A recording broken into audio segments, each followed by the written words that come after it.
Faltan todavía 20 personas. Vamos a esperarles a ellos y comienzo. Gusto saludarles. Buenas noches.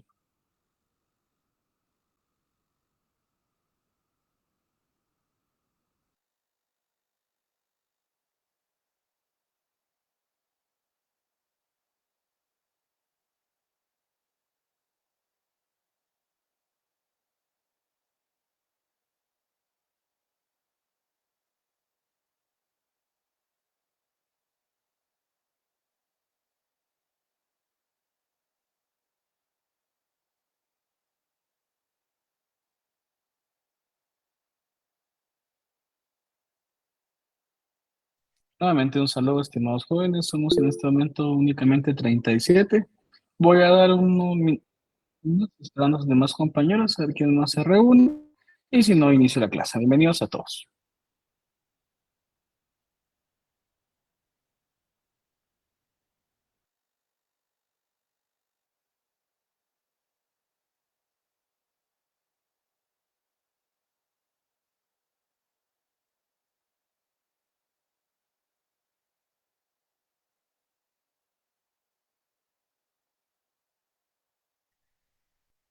Bueno, buenas noches a todos, estimados jóvenes. Qué gusto saludarles nuevamente. Qué gusto compartir por este medio con ustedes. He dado el tiempo prudencial para que todos se reúnan sin ningún inconveniente y pues respetando la puntualidad de los que ya estamos presentes, voy a dar inicio. Les recuerdo que este tema ya es parte del examen final, el cual iniciamos en esta semana. El contenido, vimos en este caso el tema de la vigencia de la ley y para hacer un poco de memoria, lo que analizábamos en este caso es ese proceso, esa temporalidad en la cual se contempla que la norma jurídica tiene obligatoriedad y dentro de la cual, en este caso, es evidente que la norma general es que sea su temporalidad de forma indeterminada y que pueda en este caso llegar a un fin de la vigencia por medio de la supresión parcial, derogando alguna de las normas jurídicas contempladas en la misma o en su defecto abrogándola cuando se suprime totalmente la ley, ¿verdad? Entonces, con esto hago un poquito de memoria del último tema que vimos en esta semana y les recuerdo, la otra semana comenzamos exámenes del segundo parcial y pues como ustedes bien sabrán, el calendario está contemplado para realizar exámenes lunes, miércoles y viernes. Por tal sentido, la otra semana en mi clase no tenemos curso porque ustedes van a estar realizando sus exámenes de segundo parcial. Y nos veríamos prácticamente hasta la siguiente, cuando ya los exámenes son el día martes y el día jueves, ¿verdad? Entonces, voy a continuar con el contenido, di un poco de lo que hemos platicado para dar un poco más de tiempo a sus demás compañeros que ingresaran. Ya por lo menos ingresaron 12 personas más, somos en este momento 50 y inicio el tema para el día de hoy. Como les mencioné, para mí el día lunes que estábamos tocando, iniciando a tocar este tema, pero me recordaron que pues todavía faltaba pasar las diapositivas en virtud que no nos habíamos visto la semana pasada, un día, y que no habíamos en este caso iniciado con los temas ya del examen final. Recuérdense que veíamos inicialmente este tema, el tema de la interpretación de la ley. Y siendo muy claro con ustedes, queridos jóvenes, hay tres momentos muy importantes y uno de los más importantes a mi parecer y según mi percepción es la interpretación de la ley, que no cualquier persona puede realizar y únicamente está encargada en el jurista. Dentro de esa concepción, dentro de ese aspecto relevante que el día de hoy vamos a analizar, hay un tema que siempre yo he intentado que comprendan, que analicemos y que sepamos hacer las diferencias. Por ejemplo, no es lo mismo leer una ley, analizar una ley e interpretar una ley. Son tres momentos distintos. Vamos a iniciar con el primero, el tema de leer una ley, ¿verdad? Dar lectura a una norma jurídica. La verdad es que los que son padres, queridos jóvenes, o los que somos padres, pues todavía mi hijo pues, no ha iniciado la educación formal, ¿verdad? Todavía no comienza, ni siquiera ha comenzado el tema de leer, pero posiblemente ustedes tendrán en su casa alguno de sus hijos, alguno de sus sobrinos, por ejemplo, mis sobrinos, que el más pequeño pues ya está en esa etapa del proceso de aprendizaje de lectoescritura. Y pues hemos observado que desde la edad temprana de conocimiento y una etapa cognitiva de lectoaprendizaje, es fenomenal, fundamental y sobre todo una grata satisfacción ver cuando ese ser humano que vimos en sus primeros días de vida, que hemos sido visto crecer y sobre todo en este caso hemos visto su evolución, pues comienza a dar ese proceso de comenzar a leer. Es más, para los pequeños es una gran motivación cuando se ha realizado de forma correcta y pues lo he observado con mi sobrino. Quieren leer en este caso todo lo que encuentren, ¿verdad? Rótulos, libros, eh, ah, por ejemplo, a veces viene mi sobrino y agarra una ley y comienza a intentar leerla, ¿verdad? Entonces, el tema de la lectura de una determinada norma jurídica o de cualquier libro, realmente cualquier persona que pueda leer y escribir lo puede realizar. Es más, ustedes que ya están estudiando ciencias jurídicas y posiblemente en su casa hay un niño menor, puede ser su hijo, puede ser su hermano, puede ser su sobrino. Imagino que en alguna oportunidad ha visto a ustedes cuando están estudiando y ha agarrado sus libros, ¿verdad? Entonces, conforme su proceso de aprendizaje, conoce las palabras y va dándoles lectura, que es muy distinto el tema de analizarlas, ¿no? Vamos a esto. Entonces, cualquiera, vean, la verdad es que en una norma jurídica, cualquiera que sepa leer y escribir le puede dar lectura. Es más, ni siquiera necesitamos tener esa visión, porque, por ejemplo, las personas que padecen de este sentido, pues está en este caso también la posibilidad de hacerlo por medio de braille, ¿verdad? Entonces, la verdad es que el tema de la lectura de cualquier, no directamente de una norma jurídica, sino de cualquier tipo de conocimiento, de doctrina, de libro, de revista, de periódico, pues al fin de cuentas es un proceso intelectual innato del ser humano que se ha venido evolucionando prácticamente desde el inicio de nuestra humanidad, ¿verdad? Hoy encontramos las primeras formas de representación, ¿verdad? Y lectura de las comunidades antiguas. Entonces, el tema de una lectura, directamente si hablamos propiamente del tema de la norma jurídica, cualquier persona lo puede hacer, siempre y cuando sepa leer y escribir, ¿verdad? Entonces, leer una ley no diferencia de una persona a un jurista, ¿no? Porque cualquiera lo puede hacer, ¿no? Cualquiera lo puede hacer. Vamos al siguiente momento, el tema del análisis. Yo siempre he sido de la idea de que depende la capacidad cognitiva que hemos ido adquiriendo, la experiencia que en este caso se ha ido desarrollando y la propia vida nos permiten en gran medida tener una capacidad de análisis, una capacidad de raciocinio sobre, sobre una norma jurídica o sobre un aspecto jurídico. Es más, es de decirles, jóvenes, si ustedes recuerdan que la norma jurídica es una norma social, es de convivencia social, es de interacción social. Son aspectos normativos que rigen a la sociedad y que de una u otra forma nosotros como parte de esa sociedad la hemos ido adquiriendo, respetando, obligándonos a cumplirla y depende de nuestra actividad que realizamos, también hemos podido analizarla e intentar comprenderla, sin ir tan lejos. Y de ahí, por ejemplo, ahora bien, lo único que les digo es que el análisis es un análisis previo ya que puede ser un análisis tipo básico, muy bajo en el concepto de la parte de la formalidad, y que es muy distinto al análisis que, por ejemplo, ahorita voy a tratar con ustedes, que ya ustedes como estudiantes de derecho están haciendo, ¿verdad? Lo que sucede es que en realidad se va dando de una forma muy directa con nuestras actividades.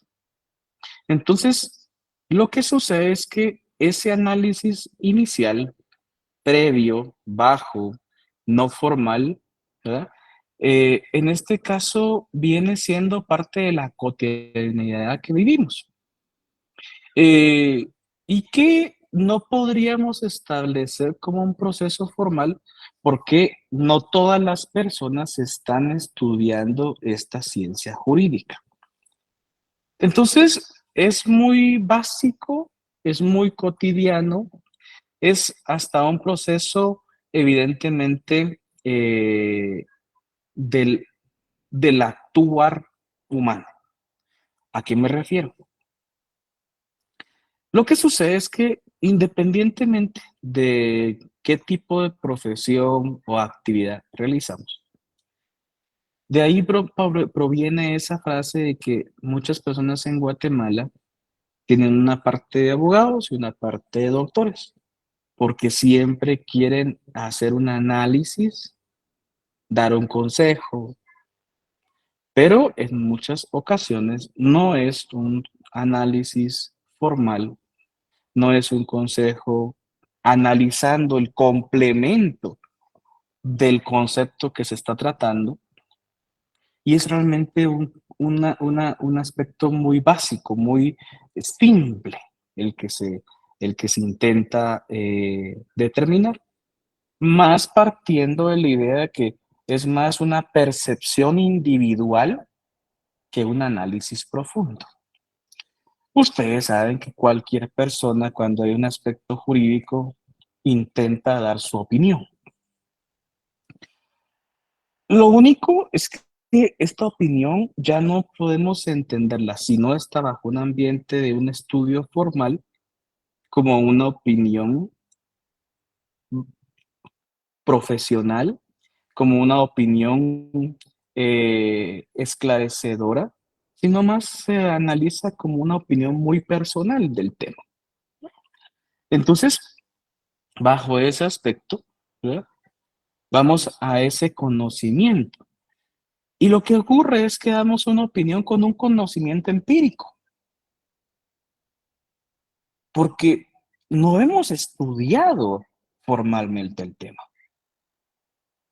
sino la propia cotidianidad nos da una percepción de lo que puede ocurrir, sin ir tan lejos. El tema de matrimonio, el tema de un divorcio, el tema de una separación, el tema de una compraventa, son conceptos de la vida cotidiana. Que sea jurista o no sea jurista, de una u otra forma puede interactuar dentro de los mismos. No tenemos que ser un profesional del derecho laboral para saber qué es un contrato de trabajo. Es más, muchos de nosotros, posiblemente el 99% de nosotros, al escuchar un contrato de trabajo, entendemos el concepto. Y ni siquiera, o sea, ni siquiera en este momento, queridos jóvenes, han llegado a estudiar derecho laboral. Imagínense que las personas que ni siquiera están estudiando derecho. Entonces, como les digo, inicialmente, el primer momento de lectura cualquiera lo puede hacer. El análisis, un análisis no profundo, un análisis básico, basado en el empirismo de la cotidianidad que vive, muchas personas lo intentan hacer. Es más, cada quien da su opinión y al final de cuentas eso viene siendo. no un análisis profundo, sino una opinión personal. Y que en muchas ocasiones esas opiniones personales están totalmente equivocadas. Pero es su percepción de la norma jurídica, es su percepción de la situación jurídica y por tal motivo quiere tener un tema de qué hablar y lo menciona. Vamos a esto. Como sujetos de derecho, uno de los elementos fundamentales en todo Estado de Derecho es la libertad. Y tengo libertad de expresión. Puedo estar equivocado, correcto. Pero entonces ya alguien con un estudio profundo, formal del tema, no es que debata con la persona, sino que la va a instruir sobre el mismo. Bueno, vamos a esto. Entonces, nosotros ya como estudiantes de derecho jóvenes, ese es uno de los pilares fundamentales que vamos a ir formando en nuestra carrera. El análisis y la interpretación jurídica. Para mí, soy bien sincero, este tema de la interpretación es un eje central de nuestra carrera. ¿Por qué razón? Vamos al análisis. Lo que conocen en este momento, jóvenes, lo desconocían en enero. Muchos de los temas que ustedes hemos visto en clase tenían posiblemente una percepción del mismo, pero ahora ya con el estudio que ustedes tienen, ya no es una percepción. Ya tienen conocimientos seguros o han dilucidado sus dudas. Es más, conforme uno va más aprendiendo un tema, más dudas surgen, más quiere conocer del mismo. Entonces, el estudiante de derecho, el análisis ya no es un análisis empírico, ya es un análisis formal, aunque sea muy básico, pero ya es un análisis formal, porque ya hemos estudiado los temas de carácter doctrinario, lo hemos aplicado en alguna forma a la práctica y ya no hablamos solo porque tenemos la percepción de un tema, sino porque estamos seguros de lo que estamos diciendo. Y vuelvo a insistir, no le vamos a debatir a alguien, le vamos a instruir con el conocimiento formal que tenemos. Entonces, el tema de análisis, pues evidentemente ya tenemos una capacidad de un análisis, aunque sea inicial, ya formal. Y lo que vamos a lograr al final de nuestra carrera, y luego, porque en este caso les digo, miren, esto no es solo cierro la carrera y ya, tengo que seguir estudiando, tengo que seguir analizando temas, tengo que seguirme preparando. Conforme más conozco el tema, más dudas surgen y más dudas, y esas dudas quiero aclarar. Entonces voy confirmando mis conocimientos. Entonces el análisis que realiza el jurista, porque eso es lo que van a hacer, están estudiando para ser juristas. Si ustedes recuerdan el grado académico de licenciados en ciencias jurídicas y sociales y los títulos de abogado y notario, o sea, ustedes van a ser juristas inicialmente con el grado académico. Entonces, el análisis ya va a ser un análisis profundo. Y con un análisis profundo, logro interpretar la ley. Yo sí soy muy celoso en este punto. No cualquiera puede interpretar una ley. No cualquiera lo puede hacer. Hay distintas formas de interpretarla, pero no cualquier persona lo puede hacer. Dentro de las personas que tienen la capacidad, conforme en las clases, de poderlo hacer, está el jurista. ¿Por qué razón? Ya leí la ley, ya analicé la ley, entonces ahora la interpreto. Pero interpretar no es mi opinión personal, es porque voy a dar una,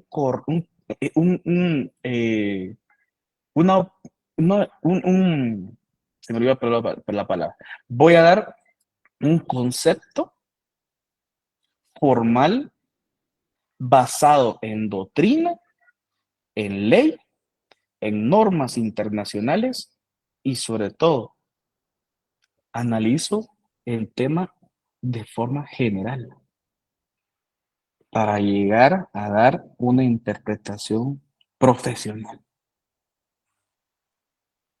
Va, ya no básica, profunda. ¿Por qué?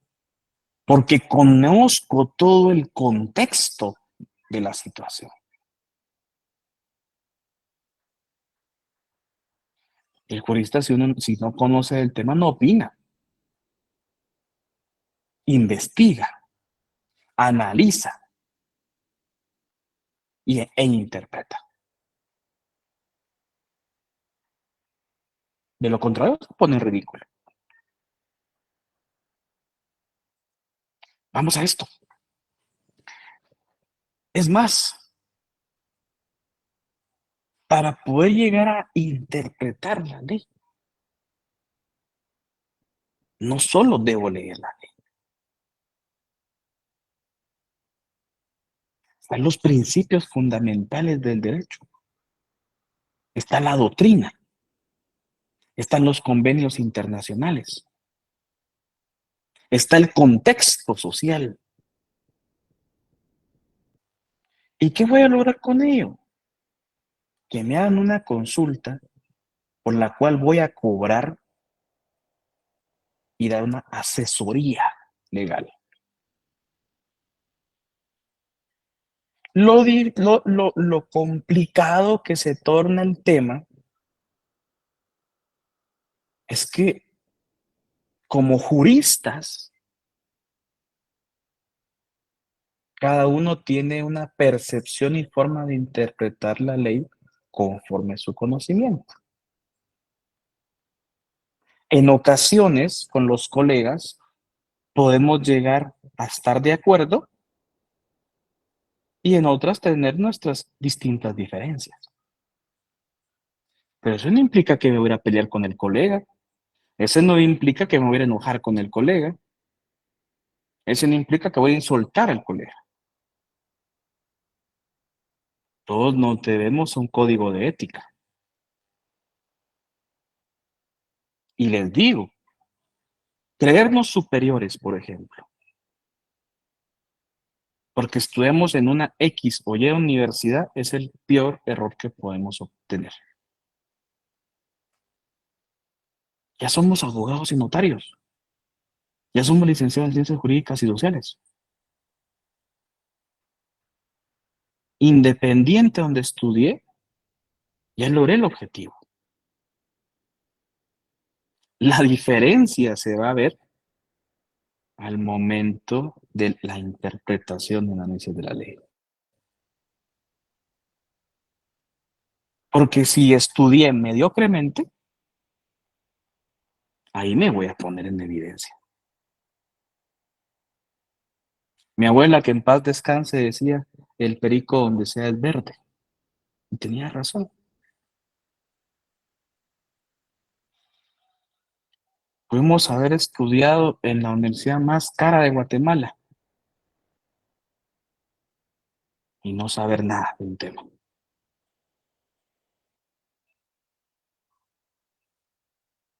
Y como sancarlistas venimos nosotros y lo vamos a instruir de ese tema. Porque miren, jóvenes, yo soy bien sincero. Y los voy a decir aquí, y se lo dije ayer a los compañeros. Yo que doy clases en una universidad privada, el estudiante de San Carlos es totalmente distinto y se distingue por ser estudiante de esta universidad, de esta facultad. Somos distintos. Somos mejores porque nos cuestan las cosas.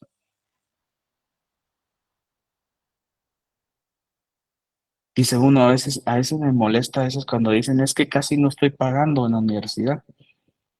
Es cierto. 91 quetzales no es un gran pago, pero vamos al pueblo. Cada integrante de ese pueblo guatemalteco está pagando nuestros estudios y pagó nuestros estudios. Entonces, insisto, quiero que entiendan, jóvenes, lo que hoy voy a analizar, lo que hoy voy a aprender, lo que hoy voy a estudiar, es lo que voy a hacer en un futuro. Es el jurista, es el abogado, es el notario que quiero ser.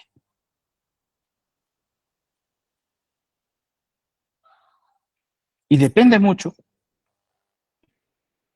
ya no de mi mamá, ya no de mi papá, ya no de mi esposo, no del novio, depende de mí. Ya ni siquiera depende del profesional, del catedrático. Depende de ustedes mismos. Yo insisto, y por eso enfoco tanto este tema en la interpretación de la ley. Porque para mí mis estudiantes de verdad quiero que comprendan lo que están haciendo, que se den cuenta que de esto van a vivir. Es cierto, nosotros no tenemos tan delicada la situación como el médico que se equivoca y termina matando a su cliente, ¿no? Pero nos equivocamos y termina en la prisión, termina en la cárcel y se va a vengar. De una u otra forma se va a vengar. Terminamos haciendo una mala práctica jurídica y nosotros lamentablemente vamos a tener las consecuencias. Esto ya no es solo venir a ver a ver qué sale. Esta va a ser su vida. De esto van a comer. Es más, la interpretación de la ley para mí es un proceso tan especial, tan complejo, tan completo,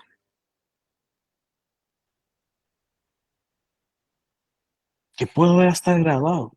Porque les digo, ¿no? A mí me ha pasado ya estar graduado, ya tener años de experiencia y que un tema de verdad sea complicado el análisis y la interpretación.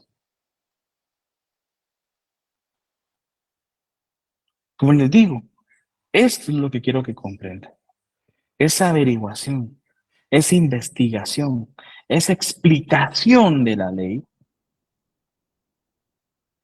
solo lo vamos a hacer nosotros como juristas.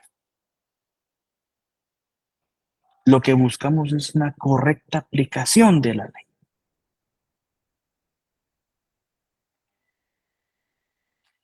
Y parte de eso también depende mucho de la persona. Tenemos que, miren, yo les digo, podemos habernos graduado rápido, haber tenido 2 maestrías, 3 doctorados, ser posiblemente el más culto de un tema, pero como persona soy pésimo. Deja mucho que desear de mi persona. Yo les dije de media de clases el semestre pasado, yo no vengo a formar personas,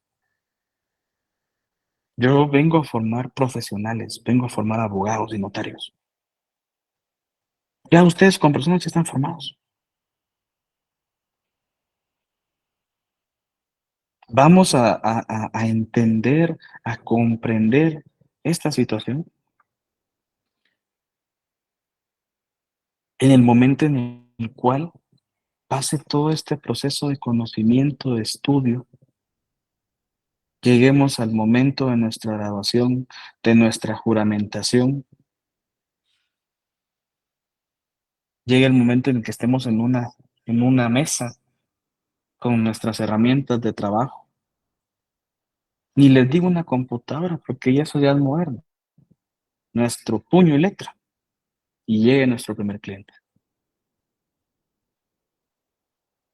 Ahí es donde tenemos que demostrar nuestro conocimiento y la calidad de persona que somos. Y les digo por qué. Miren, por ejemplo, tratando el tema de las clases de interpretación de la ley, está la extensiva, ampliar el sentido de las palabras. O sea, no lo vamos a ver literal. Tenemos que intentar comprender lo que el autor quiso decir, lo que el autor plasmó en la norma jurídica. Vean el artículo 17 del Código de Trabajo. Interés de los trabajadores. Antes de ver el tema del Código de Trabajo. Miren, por ejemplo, el Día del Trabajo.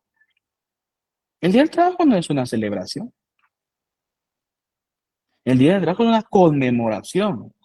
Es un hecho histórico. A ver, jóvenes de los 60 que estamos presentes. ¿Quién se anima a decirme por qué? ¿Qué se conmemora el Día del Trabajo? Si lo saben, si lo recuerdan, si lo estudiaron alguien.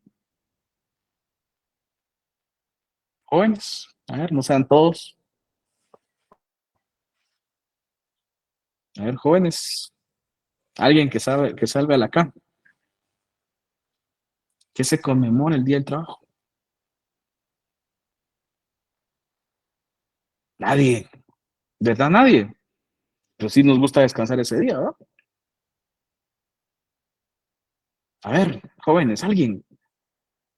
La verdad, nadie. Ayer salvó a alguien a la G. Vamos a ver. En lo que, porque pueden ahí buscar si quieren, pero en lo que buscan, ahora sí se puede ver ese concepto. Lo que sucede es algo muy interesante. Ya le dio tiempo. Ya alguien buscó que se conmemora ese día. Jóvenes. Alguien que salga a la cara, por favor. Tengo 60 personas. Bueno, 59, alguien se salió, tuvo miedo. Nadie, jóvenes, de verdad, nadie, nadie. Fue donde colocaron ya una jornada laboral digna y crearon el de Gracias. trabajo. Gracias, gracias. Gracias, Yulisa. Gracias ahí, Catherine. Nehemías, por favor. Sí, licenciado, según Sangul, dice, se instituyó como Día Internacional del Trabajador en conmemoración de la sangrienta represión que sufrieron los obreros de la fábrica McCormick durante varios días de abril y mayo de 1886. Muchas gracias. Sí, y por ejemplo, aquí Giovanni nos dice, gracias, Giovanni. Dice en homenaje a los obreros sindicalizados anarquistas de Chicago, el 1 de mayo se indica la lucha de los obreros por su derecho a la sí. Perfecto, Giovanni. Y también alguien más levantó la mano ahí, era una chica, una señorita. Por favor, compañera, disculpe que no le di la palabra. Marcela, Marcela, por favor. Buenas noches, licenciado. Mucho gusto. Mucho gusto. Por eso creo que es que está un monumento del trabajo en la zona 5. Si no Ok, estoy mal. gracias. Sí. Gracias, gracias, gracias. Miren, pues, vamos a todavía, gracias de saber que ya salvaron a la sección, ¿verdad? Alguien, por lo menos, ya todavía, gracias a los que participaron. Vamos a analizar el tema en su contexto general. Por ejemplo, dice el artículo 17, para los efectos de interpretar el presente código, sus reglamentos y demás leyes de trabajo, se debe tomar en cuenta fundamentalmente el interés de los trabajadores en armonía con la convivencia social. Bueno, vamos a la parte histórica, la parte doctrinaria, la parte jurídica, contextos internacionales de trabajo, y con eso podemos tener una interpretación de este concepto. ¿Qué sucede? Por ejemplo, el trabajo ha sido una actividad inherente a la persona desde que aparece el ser humano en el mundo. Pero Vamos a esto, pero no había un derecho al trabajo. Antes, por ejemplo, sociedades antiguas realizaban actividades, pero no era un derecho al trabajo. Era una explotación de la persona. Mucho se ha hablado, yo es más como catedrático de Derecho Romano, en la sección L les hablo a sus compañeros, de la civilización romana, de los griegos, de los egipcios. Pero estas civilizaciones fueron esclavistas. Tuvieron un gran crecimiento intelectual, jurídico, en ciencia, en tecnología. Pero no hay que dejar de decir lo que eran sociedades esclavistas. Las personas en ese momento ni siquiera eran reconocidos todos como personas. Los esclavos eran cosas. Realizaban trabajo, sí, pero era forzado, sin ninguna garantía.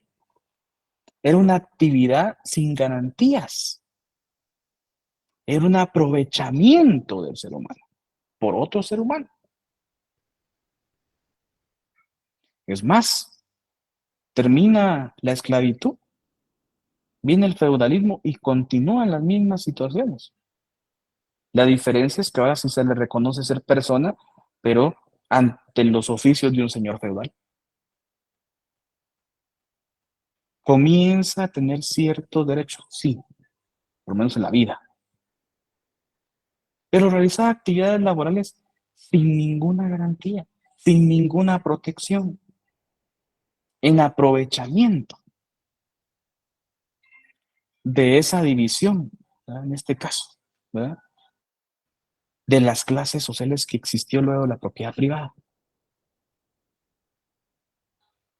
Es más, vean ustedes luego la época industrial.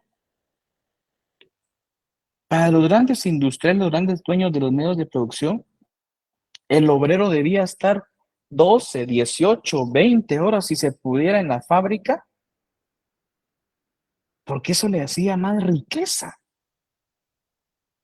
Y le pagaba, sí, ya tenía derecho a un pago, pero el que no compensaba el esfuerzo realizado por los trabajadores. No habían garantías de salubridad. No habían garantías de estabilidad laboral. Volvía a ser un aprovechamiento. Y como sus compañeros lo han dicho, llega el momento en que el trabajador se desespera. Punto aparte. Ya no podemos continuar en esta situación. Y comienza a manifestar su descontento. En la época industrial hubo una represión increíble ante los movimientos sindicalistas, ante los movimientos laborales, ante ese movimiento obrero. Porque para el dueño del medio de producción nunca va a haber en este caso, ¿no?, un derecho para el trabajador. Siempre va a buscar tu propio beneficio. Es más, lo que sucede es que, vean, jóvenes, el derecho laboral, ¿qué es lo que intenta integrar? Equiparar esa desigualdad económica entre patrono y trabajador. Los patronos, como dueños de los medios de producción, tienen una superioridad económica conforme al trabajador. Al patrono, hoy se le da la gana de despedir a un trabajador, no pone en perjuicio su empresa. Es más, para él es un gran beneficio despedirlo. Llama a su área de recursos humanos y mañana hay 4 o 5 personas esperando por ese puesto vacío y posiblemente con la mitad del pago que recibía el trabajador. Y estando diciendo que sea mañana, tal vez hasta por la tarde, si los pido por la mañana. Pero para el trabajador era su trabajo, su estabilidad laboral, el medio con el cual cubría sus obligaciones laborales. Y todavía, aunado a eso, mire, venga, dentro de un mes, ahí van a estar sus prestaciones. Y el trabajador tronándose los dedos, esperando que realmente en un mes le cumplan sus derechos. En un mes, mire, ¿sabe qué? Todavía no salió la planilla, venga dentro de 15 días. Y así lo tienen entretenido. Lo que sucede es que, ven, antes, en esa época industrial y en la revolución, en este caso que existió industrial, no habían garantías mínimas. No había horarios de trabajo. No había un salario mínimo. No había una igualdad salarial entre el mismo trabajo realizado. Había una diferenciación entre el tema del sexo de la persona. Hay un menosprecio por la mujer. No hay un trabajo no igualitario, hay un trabajo en este caso con discriminación. Entonces, en esa época sí surge el concepto de el derecho al trabajo y se comienza a entender que es muy distinto del derecho laboral. Te voy a explicar ese tema. Se comienza a establecer dentro de la percepción del ser humano que uno tiene derecho, que son los famosos derechos humanos. Y dentro de los derechos humanos, uno de ellos, fundamental, que integra los demás. Y yo les voy a decir, cuando estén ustedes en derechos humanos van a entenderme. No podemos jerarquizar derechos humanos. Que la vida es más importante que la salud, que es la salud más importante que la educación. No, no se pueden jerarquizar. Todos tienen la misma importancia porque ya van encaminados en desarrollo pleno de la persona. Entonces, ¿qué sucede? Dentro de esos derechos surge la percepción de el derecho al trabajo. O sea, la actividad innata que el ser humano tiene con tal de generar un ingreso. Bueno, perfecto. Entonces vienen los empresarios en esa época, o sea, los grandes, la revolución industrial. Aquí están las industrias. Quieren trabajar, tienen derecho a trabajar. Trabajen, pues. Pero no hay garantías. Comienzan a crearse estos movimientos obreros para lograr esas garantías mínimas. Situación en Guatemala que se logra cuando se da la percepción del derecho laboral. Las garantías mínimas que como trabajadores tenemos. Y la creación del Código de Trabajo para intentar equiparar esa desigualdad económica que como trabajadores nos encontramos frente al patrono. Es cierto que es el dueño de los medios de producción. Y es cierto, pero nosotros vamos a prestar nuestro trabajo con un salario digno, con una jornada digna de trabajo, con un pago digno, con condiciones salubres, igualitarias. Entonces, se comienzan a crear los derechos laborales. Y con ello, las garantías mínimas que como trabajadores tenemos.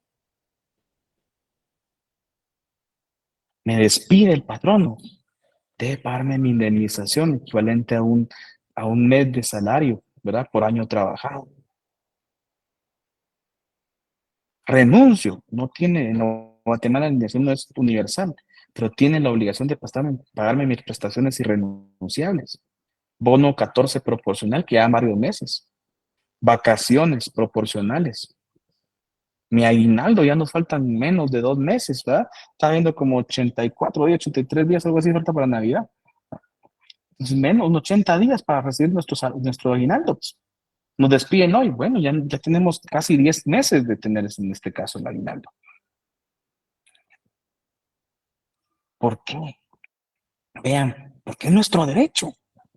No podemos estar ante las órdenes del patrón 12 horas, 16 horas.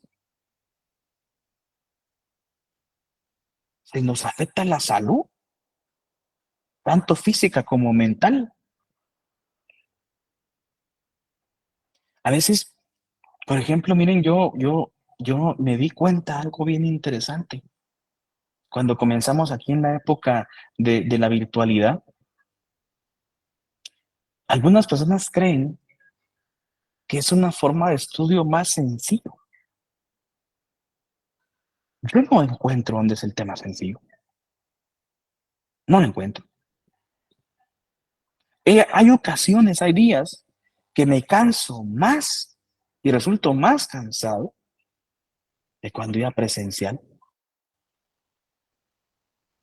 Es más, los temas he logrado abarcar más a profundidad el tema que cuando se daba presencial.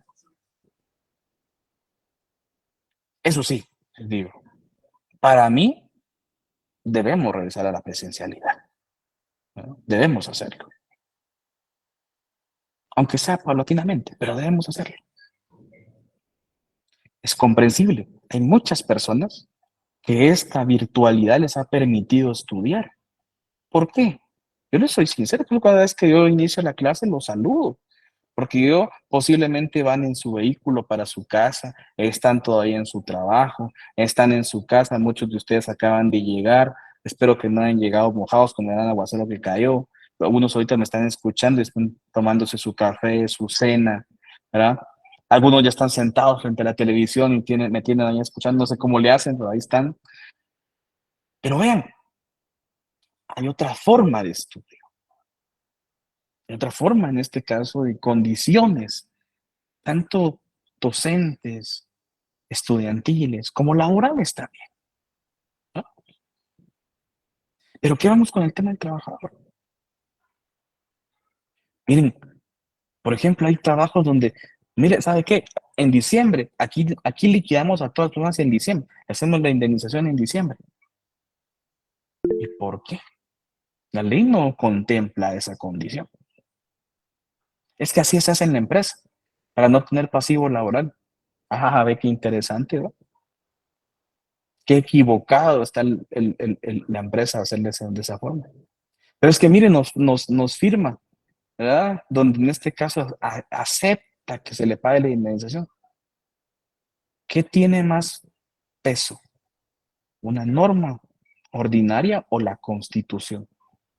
La Constitución indica que los derechos laborales son irrenunciables. La indemnización como concepto laboral fue creada como una garantía para que en el momento en el cual el trabajador se quede sin su trabajo, pueda responder ante sus presiones económicas. Y la empresa, el empresario, el patrono, está encargado y obligado de tener ese guardadito el dinero para el beneficio del patrón, del trabajador. Entonces, ¿qué sucede? ¿Por qué el artículo 17 establece el interés de los trabajadores? Porque a los patronos no les interesa nuestra salud, nuestro desarrollo. Por ellos, que uno siga trabajando 10, 12 horas, 16 horas y pagándonos una miseria. Por ellos que nos despidan y que no tengan ninguna responsabilidad con nosotros.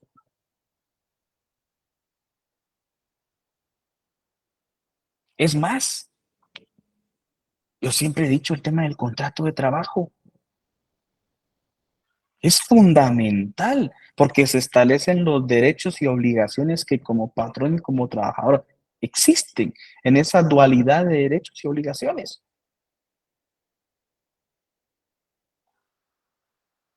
Entonces, ¿qué ocurre? Para equiparar esa desigualdad, se creó el Código de Trabajo, que establece un salario mínimo. Y vean, el salario mínimo ni siquiera es contemplado únicamente en normas ordinarias internas. Hay acuerdos en materia de derechos humanos laborales donde se contemplan estas condiciones. Definición internacional, por ejemplo, del salario.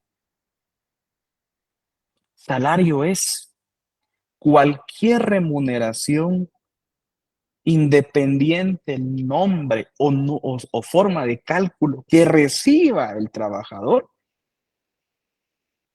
en virtud de la prestación de su servicio.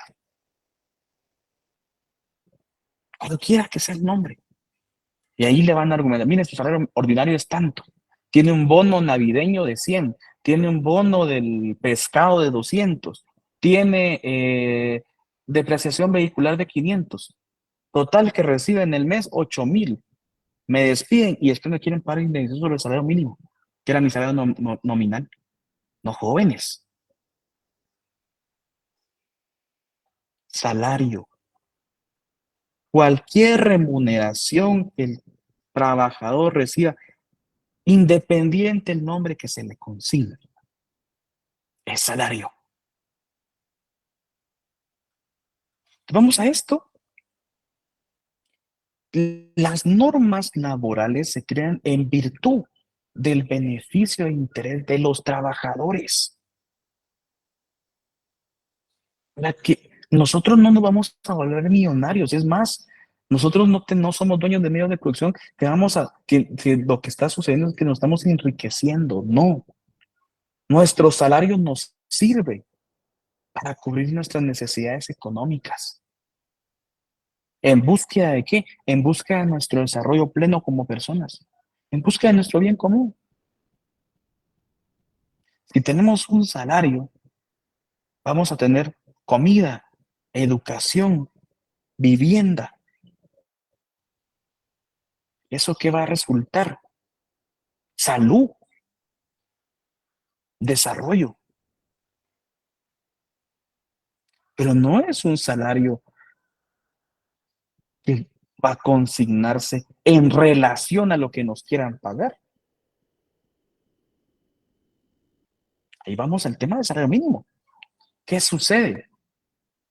El Estado es el garante de un desarrollo pleno de la persona.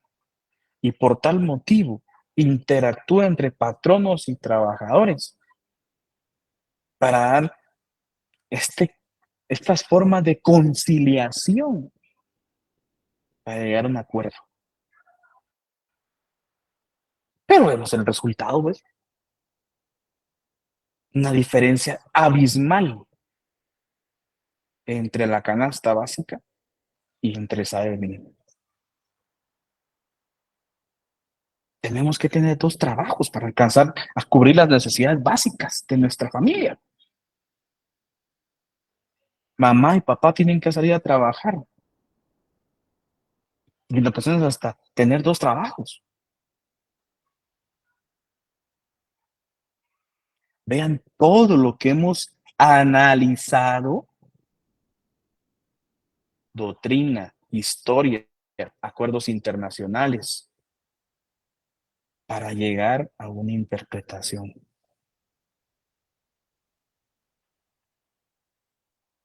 Forma sencilla. Aunque en nuestro país hay un código de trabajo que establece garantías mínimas en nuestro país para la realización del trabajo,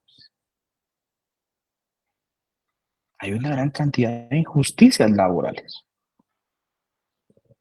Ya no es una opinión personal. Bueno, Lick, pero eso cualquiera lo pudo haber dicho. Pues porque posiblemente lo está viviendo. Pero la interpretación, ahora bien, no podemos quedarnos en eso. Que iniciar ese proceso formal de restitución de nuestras garantías mínimas. de la defensa de nuestros derechos.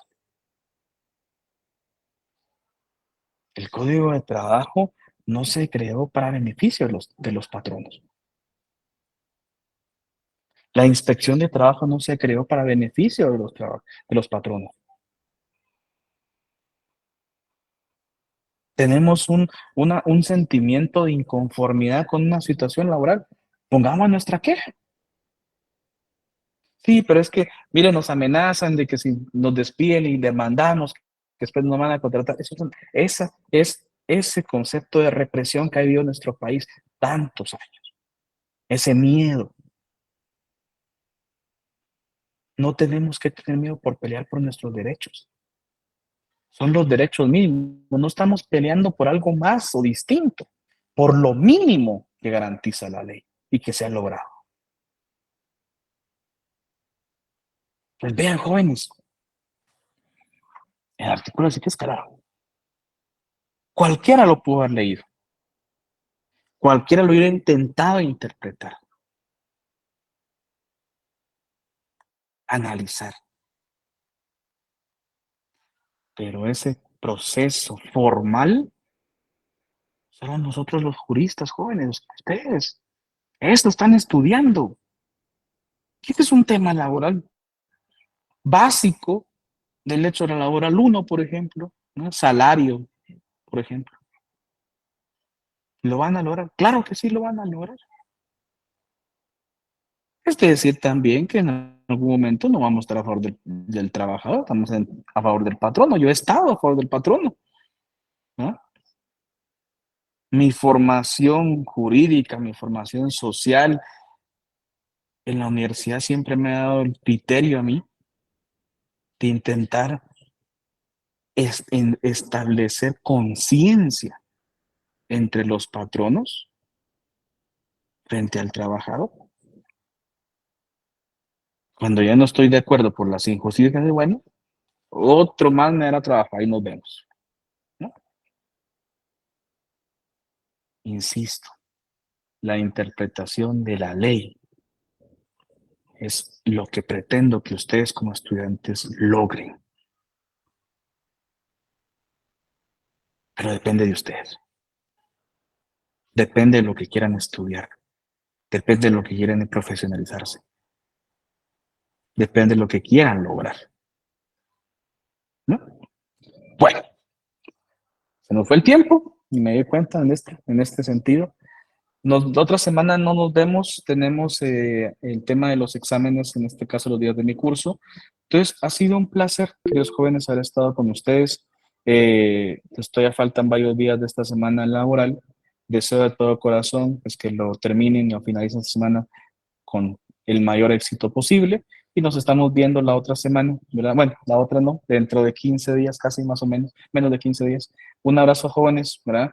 Y sigo insistiendo, ¿verdad? Trabajemos por nosotros, por nuestras familias, por nuestra Guatemala que tanto lo necesita y que sé que en algún momento, ¿verdad? Guatemala va a ser lo que todos queremos que sea, ¿no? Un país que en este caso nos permita el desarrollo pleno de nosotros, de nuestras familias y sobre todo, ¿verdad? Ahora que soy padre, lo digo siempre, por nuestros hijos, porque al fin de cuentas tenemos que ver que se le va a dejar a ellos también, ¿verdad? Un abrazo, jóvenes, que estén muy bien. Muy buena noche. Feliz noche, Buenas noches, licenciado. Buenas noches.